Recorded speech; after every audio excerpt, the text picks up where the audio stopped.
So, are there any questions about that? All right.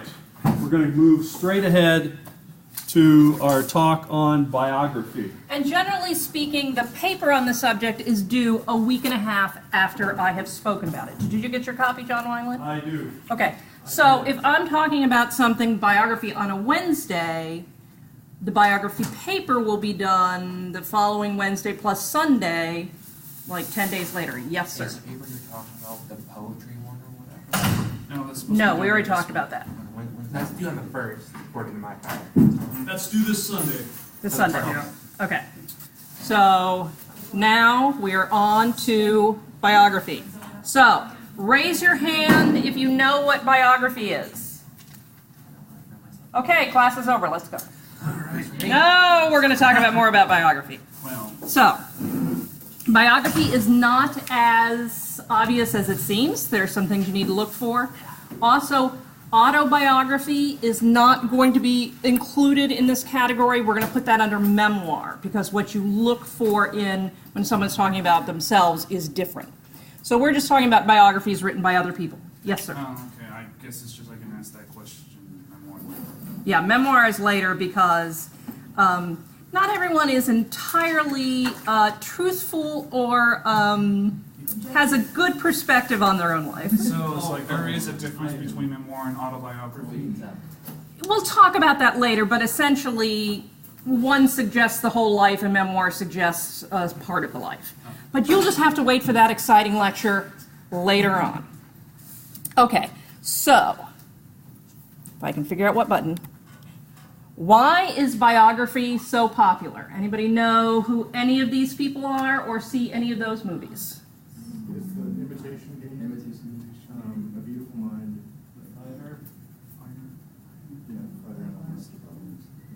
The other one I think is Young Victoria.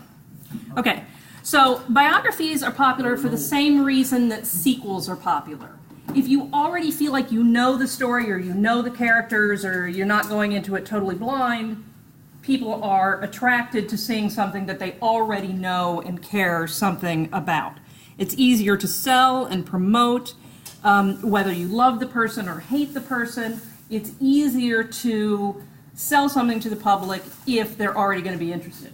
Now, in the case of Mickey Ward up there in The Fighter, I bet none of us have heard of Mickey Ward, but if you cast a big name, Mark Wahlberg, people are going to go see it. Also, Marky Mark. nobody knew John Nash either. I love Marky Mark. As a matter of fact, all three of these guys, have somewhat of a cult following, and I would go Marky Mark first, Russell Crowe, and then Cumberbund. I'm not one of those Cumberbees, if you know what I'm saying. Whoa! What? Hold on. Oh. Wait a minute. I don't use that kind of language. Okay, Evidently, So- the other people in this room do, because they knew what you're talking about. who are these people? Presidents of the United States. Which presidents of the United States? It's a band. Chester Arthur. Lincoln, Arthur, and Who just said Chester Arthur? all right. Yes. You are the man. Did anyone else know that was Chester Arthur? You had to read a book about it in Legends of Modern America. I know that was Hey. Garfield, Okay. but Arthur was in it. Yeah. Yep. Everybody know this guy? Wilson. Woody. Snooze Ola. They made like a 3-hour film about him. Boring. So, our buddy Abe here is the #1 biography subject All time. of all time. Internet Movie Database lists him as a character, which is mean it's not like this many films were about him, but he was a character in 426 times. First in 1911 was the first time he showed up in a film. Why? It's very easy to portray. Everybody knows him. He's at the center of so many historical Was stories. that first appearance in Birth of a Nation? No, Birth of a Nation was in the 20s. Oh, So- okay, I thought it was. I No. bet you didn't know that Abraham Lincoln was Jewish. I heard he was shot in the temple. Okay, how many movies has our friend Chester been featured in, according to Internet Movie Database? 3. 1. 4. Okay. Right. Like, And I don't think there's any movies about Chester Arthur. like starred or he was in. Like he's listed as a character. If you look in Internet Movie Database, is anyone credited with playing Chester Arthur? Just about a Then, Salvage. well, Want to be? and Wilson is like the most boring movie ever. So, Really? Like the most boring movie of all time to ever be made. now there are worse movies, but my point is It's bad. important does not translate to interesting. You can make the argument that Wilson was one of the most important presidents that we ever had. It was during World War I. He was, pushing for the League of Nations, which then later became the United Nations.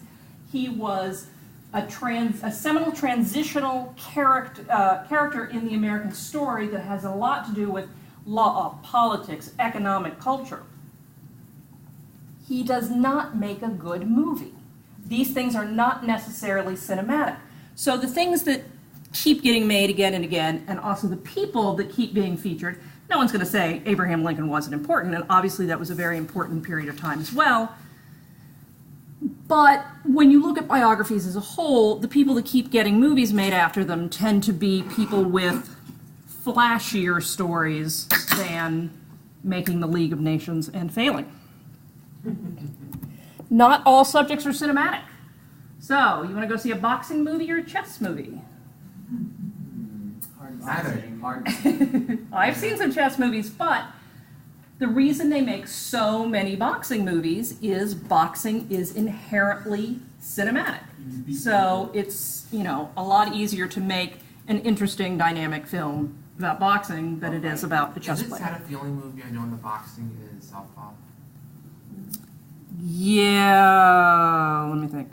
Right, that's Southpaw. No, none of those are Southpaw. No? That was Southpaw. I don't think so. I don't know. I don't have time. I know the other ones are, but I can't remember who that guy is. Denzel. Well, yeah, It's no. just the movie we're thinking. Yeah, there's Denzel. There's Hurricane and Ali and I can't remember what the girl fighter one was. That's not the point. No. So, Internet Movie Database showed 278 movies about boxers and 39 about chess. So, athletes are inherently easier to dramatize than politicians, and entertainers are inherently easier to dramatize with their singing and their dancing and their Hollywood acting than politicians or writers. So who gets movies made about them has very little to do with who's actually important in society. And some people we just never stop writing books about and making movies about. Who's this? This? That's Princess Di. Oh. That's Princess Di. Princess Diana. Oh, okay. Is it I because don't pay of attention to English royalty. it's because Black and White didn't recognize her? So for some reason, English royalty. the population has... That's like the day the world stopped turning. Exactly. Well, Let's I think- move on from Diana for the one person who doesn't know Diana, who is not obsessed with Diana. All these people are dead. I think it was 20 years ago last week. She's It dead. was 92 or 97. And my class stops in its tracks to talk about Princess Diana, who has been dead for 20 years, which makes my point. The fact that one person doesn't know who it is throws us all into a tizzy, you know? Tupac never died, so he's We have... Suge Knight said the other day that he's saying he's still alive. But that's Why don't we just just say that's no because he's in longer? prison serving time. Let's move on, or we're never going to get No longer around. where we're going. So some people just seem to be a bottomless pit of public interest. Other people, not so much. So, what we're going to... talk about like the theory of why there's such public interest. Yeah, we're going to get there. Okay, just like, Maybe. No, we're not going to talk about that, but you can write about that. We're going to talk about what I'm looking for. But the larger sociological question of why do people stay in our memories, and enchant us so rather than others, I don't know. No lie, there's a biography of Freddie Prinze Jr. So, I've I've heard that there's one in the works. another one? Yes. Okay, some people are more interesting than others. I'm moving on to talk about what you need to be looking for in your biography. Okay. Oh, we can't forget about the color insert. The first thing we are going to talk about is scope. And many, oh, I didn't know about that. Bad gun. Whoa. When I put it up there, I didn't know it had a GIF on it. This has nothing to do with gun laws. It makes me worry about what else is going to show up. Be careful with On animation. your quiz, almost all of you got scope wrong. Scope is the period of time or the amount of someone's life that is being covered. A lot of you just filled it up with all sorts of answers. So, how do you condense a life? Do you do I was born in Gary, I Indiana? was. Or do you cut to the point where he started working at Southeastern University? It was on a cold, frosty morning. John Wineland was born in the same hospital as Michael Jackson, just a month apart. Okay, moving on with that historical fact. He's older than me. We were actually switched at birth.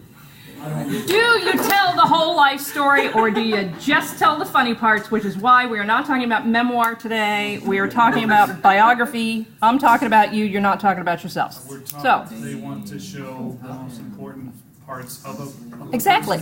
But sometimes people, you feel like, oh, well, if I just show parts, I'm not really being true to the story. You have to show the whole thing in order to be a really factual documentary. Well, that can mean a really boring movie. So, most people's lives are not in a narrative arc. Most people's lives have a lot of boring stuff in junior high or some other point, like the time that I was not married to John Wineland. Why would anyone bother to make a movie about that? That point doesn't matter. So, but there is a lot of criticism if you make a biography of someone and you leave something out. This is Robert Caro, I think you say his name. He has written 4, count them, 4 books on Lyndon Johnson. Each one of these is about this thick, and it is in chronological order. So, I think the first one is before he even becomes a politician. And I think there might be another one in the works. Why This, Lyndon Johnson in particular? well, Lyndon Johnson is really, really an important person in the 20th century, especially to Robert Caro. Apparently. This is the list of all of the national awards he has won. So it's not like this guy is sitting in his basement typing up, ooh, I love Lyndon Johnson. No, he is the definitive, preeminent Johnson scholar. He knows what brand of underwear the guy wore. So, Wait, what? this is, to scholarship, the absolute definitive, you want to know something about Johnson, the Johnson era, or anybody that works with Johnson, this is it. However, do you want to watch this movie? Wait, No, you do not. There's a movie? No, there's not a movie. It's going to be. I mean, there's plenty of movies. There's plenty of movies about Lyndon Johnson, especially the one that just came out last year with Heisenberg in it. But he won the Pulitzer Prize for this in 1975. He won the Lifetime Achievement. Over 3,000 pages. Keep that in mind next time you're belly aching about your term paper. 3,000 papers 3,000 pages on Lyndon Johnson, and he is not done yet. or Moving on. never seen it. We are still on scope. So, has anyone seen this movie? Has anyone read this book? I have done both. And I can tell you that the scope is very different. There are lots and lots of things in this book that are not in this movie. And there are some things in this movie that has composite characters and were dramatized to make it a better story. They're both great. I recommend both of them. But there's a whole lot in this, like the fact that he was a homosexual, like the fact that he had a secret love child with a woman before he got married to the woman in the movie, and all sorts of scandalous things like he refused to support the child and He's a bad guy. In the They don't book, put that in yes. the movie because they want you to like it. Yes, exactly. In the book, he is a very complex, very unlikable person. And the fact that he is such an unlikable person and yet had a great mind is a big part of the book. Whereas in the movie, it was more, oh, you know, I'm troubled, but, you know, I have a good heart kind of thing. But he doesn't. Neither one of they're both good, and they are both accurate. Neither one is definitive because even, you know, this woman who wrote this book did it, you know, long after the events and got lots of her information from talking to everyone. There's no way you can know everything. But the scope of the book and the scope of the movie are very different. Point of view. Who's telling the story and why are they telling it? When I tell you a story about Dr. Wineland, I am mostly telling it to amuse you. Yeah. And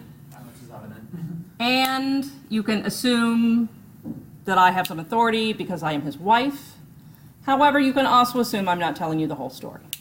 You know, I'm not dishing about our personal life. What? I'm telling a story for a particular reason.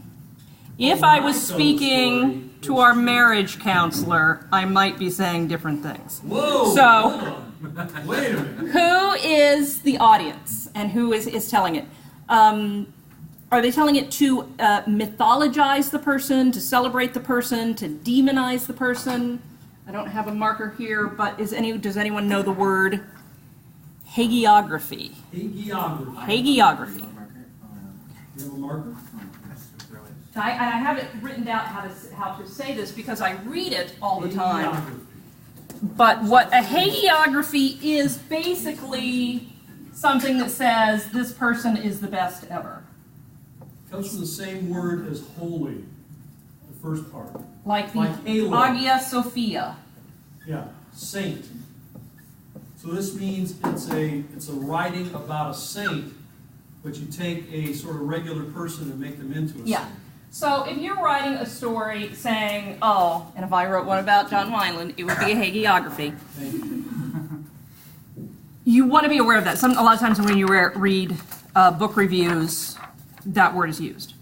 The purpose, is it to demonize and condemn? Is it to confirm public perception, like the Freddie Prinze Jr. book is probably just written for teen girls who really like Freddie Prinze Jr. It's not meant to be a deep, revealing look at the seedy underbelly of Freddie Prinze Jr.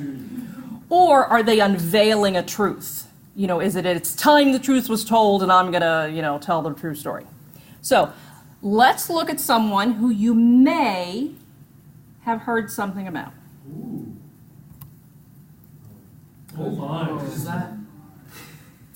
Who's that? As you can see, Hillary Clinton. Lost the election. Yes, no. Hillary Clinton is a born leader. She is charming. One of these has to do with her relationship, God and Hillary Clinton. So she has a very close relationship with God. And look at her. She is beautiful. She is a leader. She is a strong woman. And everyone should own all. Notice that 3 of these are written for children.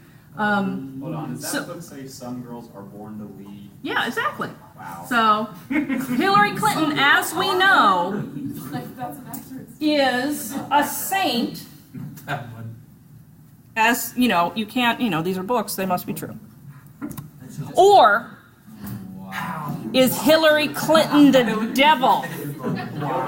She is gay, she is taking away your vitamins, and she is fulfilling a prophecy for the destruction of the United States. Oh, wow.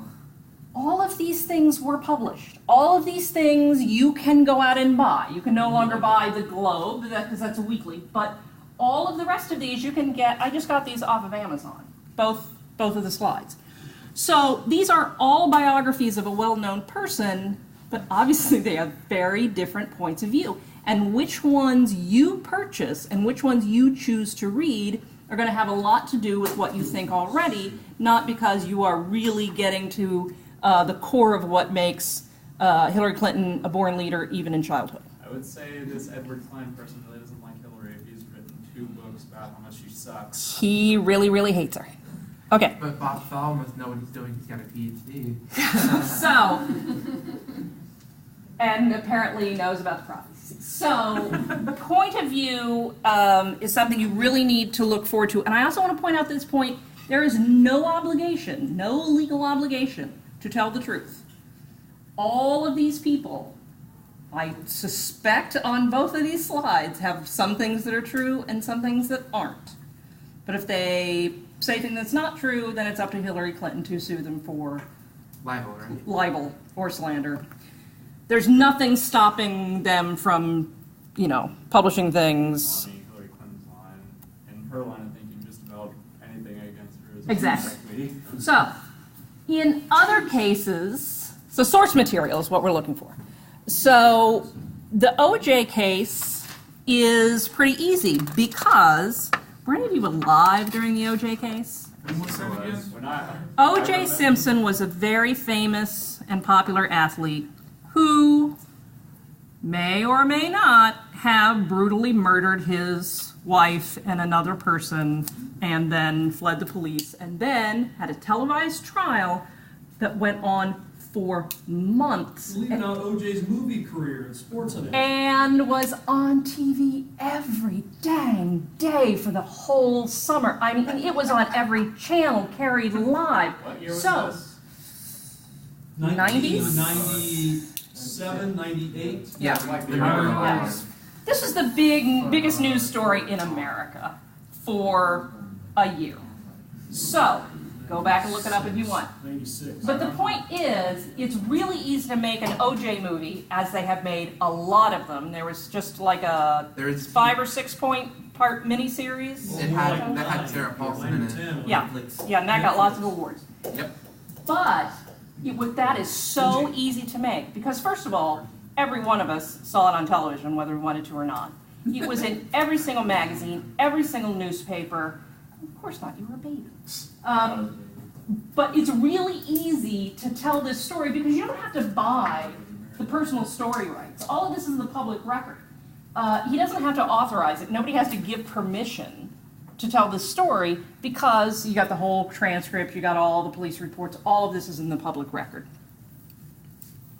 And OJ's going to be free soon. Yeah. He's gonna be living in Florida. Meanwhile, other things, especially For all the OJs. things that aren't so... I'm going to get through this lecture or I'm going to make you all stay late. Other stories and in other time periods were not always straightforward. Any of you familiar with Liberace? Oh, yeah. Heard of it. Yes. Yes. Liberace was a pianist and he was very popular on television, variety show, lots of concerts. He had, I don't know, like a 50-year career. And this is a picture of Liberace. Now, here is a movie that Liberace made in the 1950s, which was based on, it's not actually, doesn't say it's a biography of him, but it was supposed to be the biography of him, in which he falls in love and marries this beautiful woman and has this torn between his career and his love life. And I think maybe eventually, I haven't seen it, just loves his art too much. But he was the nice boy that your grandmother wanted you to marry. You can see him in this really believable, passionate embrace from the movie. I just want to reiterate, this is Liberace. He So, was trying to pull away. Looks Yeah, very exactly. macho to me. so in 1959, a tabloid published the story saying that Liberace was a and this was in 1959. So what did Liberace do? Deny, deny, deny. And sued and won. And he got $500,000 in 1959 because this person had libeled him and said that he was homosexual. Now, of course, Liberace was a homosexual. Not And- everybody could pull off that jacket. And since then, since he's been dead, the movies have been made showing this very clearly. This is his boyfriend, the driver, who used to drive the gold Cadillac onto stage where Liberace would step out in his fur coat covered with rings. So, but it didn't matter whether it was true or not.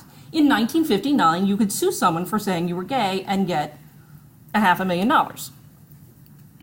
There were lots of movies, biographies, say before the 1960s, that covered up that people were gay, or that they were drug addicts, or that they had been multiply married, or that they were just jerks.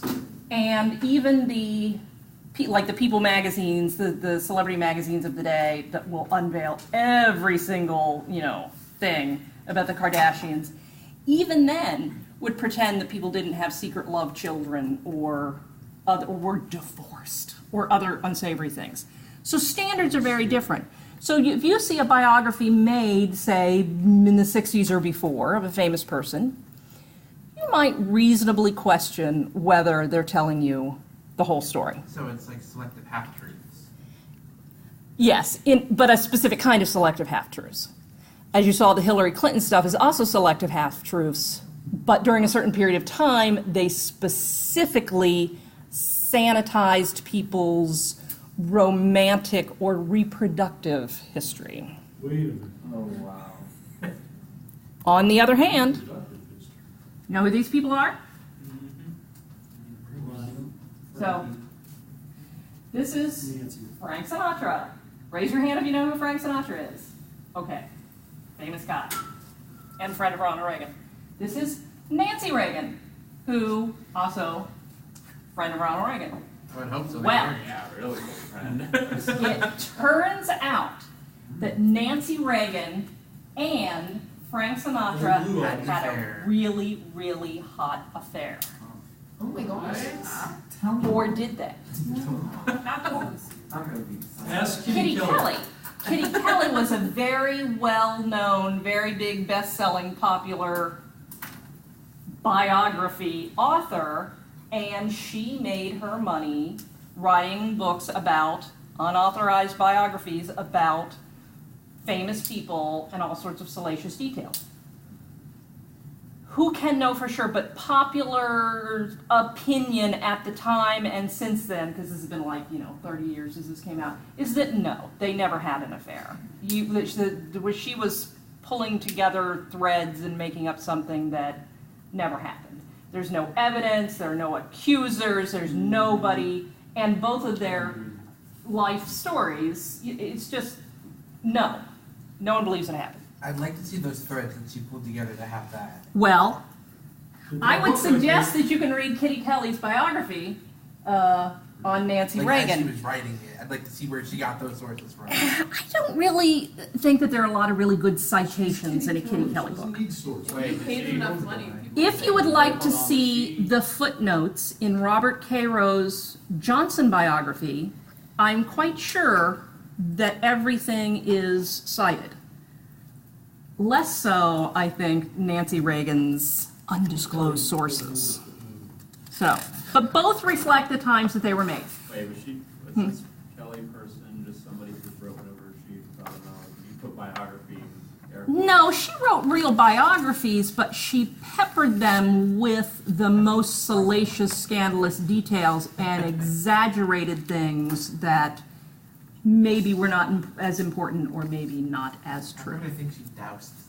Yes. This is what you need to think about, and this is what you need to decide in whatever biography it is you're looking at. Is, if it's pre-1960s, it might be sanitized, but if it's 1980s on, it might go the other way and be filled with things that are just a little too sleazy. It's 2:30. You have 20 minutes. Okay, let's go on to artistic license. Is they're taking artistic license. Okay, let's look at these three. What can you tell me about this guy? It's tall. Yes. And, I feel like I know who he is. Faith. well, this is A Beautiful It's Mind, imaginary. and that's John Nash. I don't reckon movie for him. That's Paul Bettany. And this character is imaginary. he is presented throughout the whole film as an actual person. You don't find out to the end that he's imaginary. And he's not in the book. the whole movie. But this is artistic There's- license. I'm trying to read it. This is a class where we discuss films.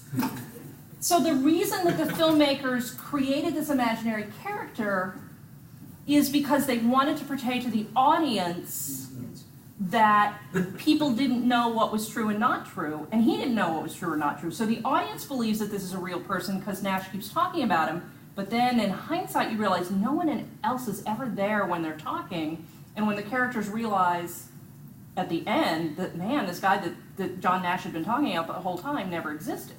So it's an artistic license to let us inside the mind of someone who's suffering with schizophrenia. So even though it's not factually true that this person was there, it is a really good use of artistic license. Now, this is not actually a biography, but it's a good example. In Petra's day, it does a really good job of showing everything that happened during the Boston Marathon bombing. From the preparation, to the bombing, to the hunting them down, to the being on the run, the aftermath, that sort of thing.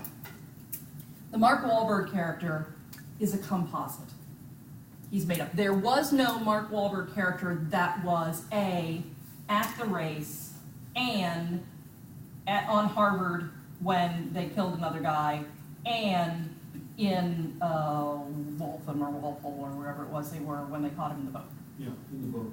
In the movie, this guy is in all three places, and he's also in the station house, and he has conversations that move the plot along. And he's basically just there to guide the audience. Exactly. There really were policemen in all of these places, but they made this into one policeman to hold the story together. So you can Makes get, sense from your perspective. yeah. So you can make the criticism, and people did, that, this is not accurate. On the other hand, people are far more likely to go see a Mark Wahlberg movie than, more characters of lesser known, and it helps dramatically. Now, this is from The Fighter, the boxer movie about Mickey Ward. And Mickey Ward had, 7 sisters? 1, 2, 3, 4, 5, 6, 7. Yeah, that's his mother. So, he really does have 7 sisters. And, according to who you ask, they really are or are not really, really horrible people. Now, in the movie, they're really, really horrible people, and it serves as a great sort of comic foil because you got the drug addiction, and you got the fighting, and you got the prison, and this really, acts to show how, the stress that Mickey Ward was living under, living with these women. Well, it's a lot of stress. Exactly. But after it came out, of course, they're all excited. Oh, they're making a movie about us. All these people, the movie was just made, I don't know, 10 years ago. These are the actresses playing them, but all of the sisters they interviewed all the sisters, they knew all the sisters are all there. Then the movie comes out, and they're just vicious, trashy, slatternly, stupid. These women are mad because on the one hand, they knew, I'm going to be in a movie stars playing me. So needless to say, they objected, and that was a good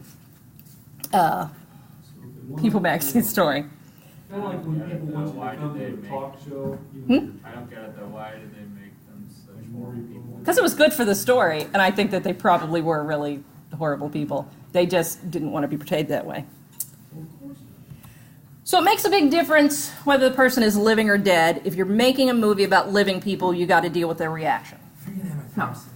She's in everything. So these are a roman à clef. You all know what a roman à clef is? Yeah. Maybe if you wrote it.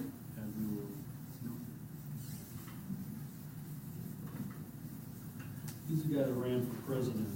This is a French word that means a story about someone who is not really that person, but we all know you're really writing about that person. So in Citizen Kane, they were portraying William Randolph Hearst, who was very much alive and very powerful. All the names were changed, but of course he knew it, and he basically did all that he could to ruin the film. And because he was very rich and owned lots and lots of newspapers, and also the movie reviewers were in his employ, the whole making of this film was a big battle, and basically it failed miserably at the box office, even though it is now considered one of the greatest films of all time, because the guy that it was about was saying, oh no, you don't. Why did you want a movie made about? Because it shows him to be a really terrible person. It shows his mistress. His mistress was really treated unfairly, but you know, you wouldn't want a movie about you showing. Possibly Primary Colors be about? Does anyone have a guess of what Primary Colors might be about? Somebody whose last name is also Clinton? So the great thing about then this is the movie version, but the book came out and it was written by anonymous, and the guy managed to stay anonymous for about 8 months, I think. 8 months. There was all this guessing, because clearly there was so much, because this is about the first campaign, and there was so much inside dirt, even though it was, you know, they were called something else, that there was all this guesswork of who, because it had to be someone inside the campaign, you know, it had to be someone who knew. Well, eventually it came out, it was Joel Klein, who was someone inside the campaign. So by the time the movie came out, you know, there was no pretending, but still, he was governor, whoever. Now, Clinton and his whole camp, they just left him alone. You know, they didn't, you know, he was president by that time. He's not going to sue. He's not going to get in a fight and say, oh, that's really about me, and you said these things, you know, that I didn't like. Whereas Hearst, he really went out of his way to crush it, which says something about Hearst. Anybody know who these two guys are? And fake Mark Zuckerberg. Yeah. So, when Jesse Eisenberg played Mark Zuckerberg, it was even closer to the time. And this is a very funny scene on Saturday Night Live. Did you see The Social Network? You know, basically makes Zuckerberg look like a real jerk. So Jesse Eisenberg is hosting Saturday Night Live, and Andy Samberg is there. You guys know who he is? Mm-hmm. He also had, you know, in comedy skits would play Mark Zuckerberg. So Jesse Eisenberg and Andy Samberg are like doing this little bit about who does a better Mark Zuckerberg impression when Mark Zuckerberg comes out, and it's, you know, like awkward moment because, you know, I just, you know, won a whole lot of awards for playing a really, really mean version of you. And Zuckerberg's like totally chill about the whole thing. You know, he gets a couple of good lines in, diffuses the situation, and they're like, all right, we'll be right back. So Zuckerberg handled it really cool. However, think back to Liberace, who, even though it was patently true, went and sued the people and got his, which I don't think I said his famous line when after Liberace won all this money, and they asked him if, he was really upset about these accusations. He said, "I'm crying all the way to the bank." So if you ever hear that phrase, "I'm crying all the way to the bank," or "he's crying all the way to the bank," which is a pretty well-known phrase, that's Liberace talking about his money. Wait, so Zuckerberg coming on to SNL wasn't planned? Oh, it was planned. I mean, it was well. I mean, we didn't know about it, but it was very well done. It was still awkward for Jesse Eisenberg, but it was very well done. Kind of like Flame Beyond, it's like 10 o'clock. So, again, we're talking about people that you really know pretty well. But when you start going back into farther back history, let's see, let me change my page here. Is the person famous or not? If you tell a story about a famous person and you say things that are not true, they're going to catch you. If you say things about a person you don't know and you say things that aren't true, you're probably not going to catch you. Anyone name any of these people? Or is this the same person? One of these is the most famous movie star of all time. Grace Kelly. Elizabeth Taylor. Elizabeth Taylor. Can anyone tell me which of these people is Elizabeth Taylor? All right. Raise your hand if you think this is Elizabeth Taylor. Raise your hand if you think this is Elizabeth Taylor. Raise your hand if you think this is Elizabeth Taylor. All right. So, of the other two, one of them is a very famous actress, not as famous as Elizabeth Taylor. So you can make a movie about Elizabeth Taylor, which Lindsay Lohan did, and it was horrible. It's Lindsay Lohan. And there's going to be a whole cult of people saying that's not true. You could make a movie about Jean Simmons, who was also a very well-known Hollywood actress in Spartacus, as well as a number of other things. You could get away with a lot more, because although she's a well-known figure, not that many people are familiar. And you could definitely make a film about my mother, and I would be the only person who knows that it's not true. One of those women is my mother, and it's not Elizabeth Taylor. This is my mother. So, a lot of people didn't even know which one was the most famous movie actress in the world. So you can see how easy it would be to just tell you any old thing, and you're not going to know the difference. Whereas if you tell a story about a famous person, you're going to be like, oh, that's not right. So that's why it's important when you're doing your biography to, know what's going down. Okay, do perceptions of biographies change as the generations of viewers become less familiar with the original events? This is the same thing I'm talking about with Elizabeth Taylor. Everybody know what went down between these two? Anybody know what went down between these two? Is this? Oh, it was bad. Anybody know who these people are? Is the one of those Martin Van Let me look. Yes, one of those is Martin Van Buren, and the other one is Richard Johnson. Apparently, they had a very contentious campaign. So I could easily see a Van Buren or Johnson biography and have no idea if they were making it up or not. Whereas, if I saw something about, Trump and Obama, I would know more, and I would also have an opinion.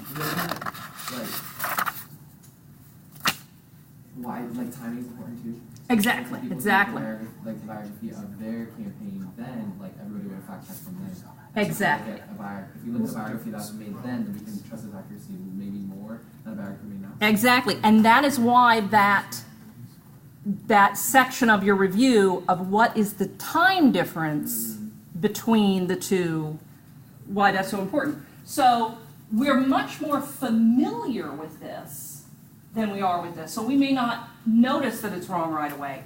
However, we are much more opinionated about this than we are about this. So since we could read a biography about this without being impassioned about one of these guys is the devil and the other guy is the national savior, pick your choice, your perceptions of what you're reading, in some cases distance helps, and in some cases distance hurts. The other thing is about national politics, your familiarity. How much time do we have left? You have 6 minutes. Okay, I can do it in 6 minutes. This is Kemal Ataturk, father of modern Turkey. We had maybe 15 years ago. This is one of the most important people, certainly in Europe and the Middle East in modern history. You know the terrible things he did? Of course you don't. However, yes, the Armenian genocide being one of them. Antonio Banderas was going to be cast to play him, because he did a lot of fantastic things too. He modernized Turkey and made them stop wearing veils and made them be more Western, and now they're our ally. So he's a great 20th century leader, murdered a lot of innocent people. There was so much protest, so many writing campaigns about this because of the Armenians, who are still ticked off about it, that the thing was scuttled. The movie company decided they didn't want to get involved in that. But when they started, they had no idea that many people hated them. Likewise, anybody know this movie? This is, I can't remember what it's called, but this is Che Guevara. Anybody heard his name? And this is, I can't remember, but he's so cute. He's a Mexican actor. And he played Che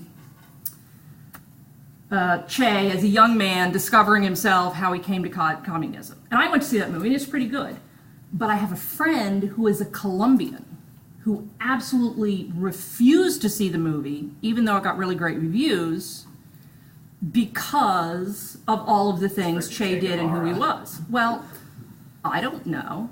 I'm an American. He's sort of known, but he's not, like everybody knows about Hitler. Well, in South America, everybody knows, about Che, and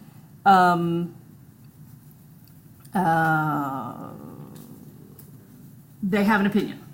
So I want to go back and read what. Bolivians definitely know what he did. They killed him. Yeah. So Ataturk, I've got notices of Mr. Banderas' intention to play Ataturk began appearing in Greek-American publications several weeks ago, and this is years ago. One of them published a letter signed by a member of the Greek community of New York describing Ataturk as a savage maniac who was also a child molester of both sexes, a mass murderer, a destroyer of Greek civilization, and in general, a disgrace to human civilization as we know it. So that's pretty bad. Then, right after I prepared this lecture, I was driving to work one day, and the story came on the radio. This is the Tsar Nicholas. This is his girlfriend. And there's a movie being made about Tsar Nicholas and this affair he had with a ballerina. All historically true. No one is disputing that it's historically true. But in the meantime, the Russian Orthodox Church has sainted Nicholas and his entire family, because of course, they were all murdered by the Bolsheviks. They have been burning down theaters. Now, this quote is from like a couple months ago when they were threatening. They have actually rioted and burned down theaters, and the film's not even out yet. So whereas we may feel like, oh, I can't believe they're demonizing Hillary Clinton, or, I can't believe they said Hillary Clinton was a leader. There are people who get really, really bent out of shape if a biography... Because they don't like ballets. I think it's anti-ballet. So, I want you to consider point of view in biography. Do you have anything else to say in the last 30 seconds? I would say, get your work in, check the site. It'll be changing soon to update and put more stuff on it. And the quizzes are based on the reading, on what I say in class, and the videos I have you watch. So for heaven's sakes, read them and watch the videos, and then you'll know the answers to the questions. Right. Well, Or not. Yes, sir. yeah, but that's the point. I've read it, and I still didn't know about the whole the scope thing. Scope. That was in the very first lecture. I'm waiting. I'm actually asking you if you know. Stop that.